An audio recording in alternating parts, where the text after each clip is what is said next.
Hello, good evening, students. Today we are going to start the topic staffing, and in staffing chapter, the second topic is recruitment. Recruitment. Now, question arises: what do you mean by recruitment? So, recruitment is stimulating the workers, employees, and candidates to apply for the job is known as recruitment. Recruitment is of two types: internal source of recruitment and second is external source of recruitment. So first we will talk about the internal source of recruitment. Question is, what do you mean by internal source of recruitment? Explain its types, advantages and disadvantages. So now, number one, in internal source of recruitment. Internal source of recruitment. It's very simple. Stimulating the workers and employees from inside the organization to apply for the job is known as internal source of recruitment. बहुत simple सी बात. Stimulating the employees and workers to apply for the job from inside the organization is known as internal source of recruitment. Organisation में से ही workers और employees को stimulate करना कि वो फर्दर नौकरी के लिए उसी ऑर्गेनाइजेशन में अप्लाई करें, उसे इंटरनल सोर्स ऑफ रिक्रूटमेंट कहते हैं बेटे. एक बार और सुन लीजिए definition. Stimulating the workers and employees to apply for the job from inside the organisation is known as internal source of recruitment. Now the question arise types. इसके types कौन कौन से हैं? तो पहला टाइप है बेटे हमारा प्रमोशन. नाम से समझ में आ रहा प्रमोशन. प्रमोशन का मतलब होता है बेटे लोअर जॉब से हायर जॉब पे शिफ्ट करना. तो shifting the employees and workers from lower job to higher job is known as promotion. Shifting the employees and workers from lower job to higher job, lower job से higher job पर shift करने को हम promotion कहते हैं. Second is transfer. Transfer बेटा, transfer का मतलब क्या होता है? सेम पोजीशन पर एक प्लेस से दूसरे प्लेस पर शिफ्ट करना वर्कर्स और एम्प्लॉयज़ को, उसे ट्रांसफ़र कहते हैं.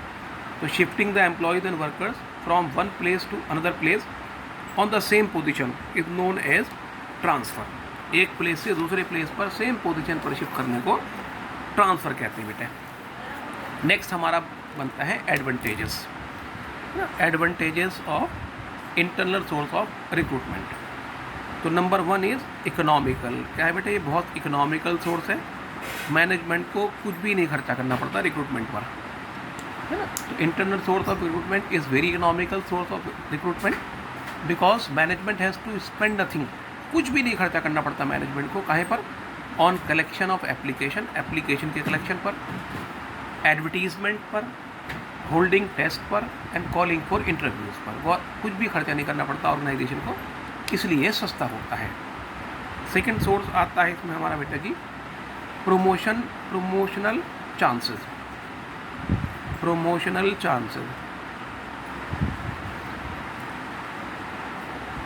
Promotional chances. Existing employees of the organisation get opportunity for promotion. जो एग्जिस्टिंग एम्प्लॉयज़ होते हैं उनको प्रमोशन की अपॉर्चुनिटी मिल जाती है. They provide their best service to prove their claim for promotion. और वो अपने प्रमोशन के क्लेम के लिए पूरी कोशिश करते हैं मैनेजमेंट को सेटिस्फाई करने के लिए, और पूरी, है ना, with heart, zeal and devotion, care से वो काम करते हैं ताकि उनका प्रमोशन हो जाए. तो प्रमोशनल चांसेस होते हैं इंटरनल सोर्स ऑफ रिक्रूटमेंट में. Next is reference not required. Reference not required. कोई रेफरेंस की ज़रूरत नहीं होती क्योंकि मैनेजमेंट के पास service record, already service record होता है किसी भी वर्कर या एम्प्लॉय का जो काम कर रहा है. तो किसी आउटसाइड रेफरेंस की ज़रूरत नहीं होती.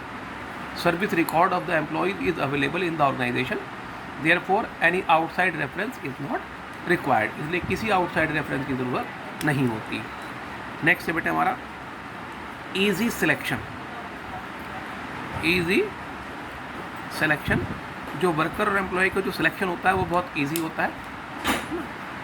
तो organisation has full knowledge about the employees working in the organisation. जो काम कर रहे हैं उनके बारे में पूरी नॉलेज होती है. In this condition there chances of promotion for higher job becomes easy. There is no risk in it. इसमें कोई रिस्क नहीं होता, बहुत सिंपल होता है। Next is familiarity. Familiarity रहती है बेटे इस ऑर्गेनाइजेशन में। In this organisation both the employees and management are familiar with each other. Employees और वर्कर्स एक दूसरे से फैमिलियर होते हैं, वो एक दूसरे को बहुत अच्छी तरीके से जानते हैं। उन्हें ट्रेनिंग और डेवलपमेंट की भी ज़रूरत नहीं होती, तो बहुत सिंपल होता है बेटा ये थे एडवांटेजेस। Next disadvantages. अब डिसएडवांटेजेस क्या है बेटे इसके अंदर हमारे?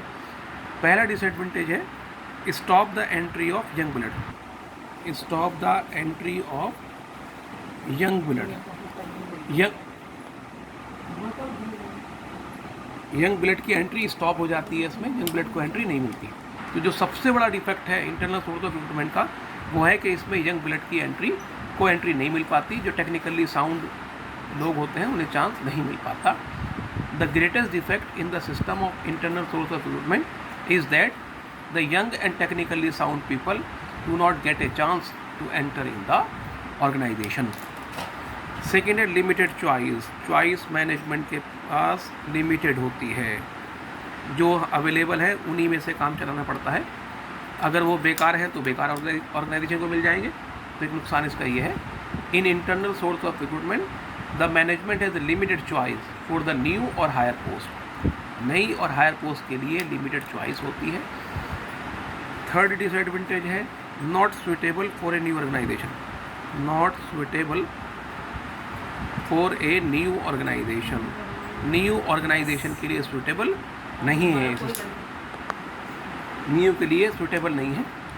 A new enterprise can not use the internal source of recruitment. एक न्यू एंटरप्राइज इंटरनल सोर्स को यूज़ ही नहीं कर सकता, क्योंकि वो तो न्यू है, उसे डिपेंड होना पड़ेगा एक्सटर्नल पर, सारे बाहर से ही बुलाने पड़ेंगे उसे। No organisation fill the vacancies through internal source of recruitment.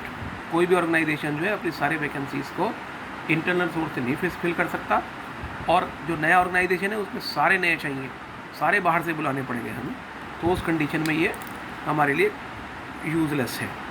Next है not a complete solution. Not a complete solution, complete solution नहीं है ये मैनेजमेंट का अपॉइंट करने के लिए। तो this source is not capable of meeting entire requirement of organisation. इस सोर्स से ऑर्गेनाइजेशन की एंटायर जो ज़रूरतें हैं वो पूरी नहीं हो सकती, वो रिक्वायरमेंट्स पूरी नहीं हो पाती। And it has to depend on external source also, और उसे एक्सटर्नल सोर्स पर भी डिपेंड करना ही पड़ता है। तो these are the disadvantages and advantages and types of internal source of recruitment. In the next video we will take type, meaning, advantage and disadvantage and types of external source of recruitment.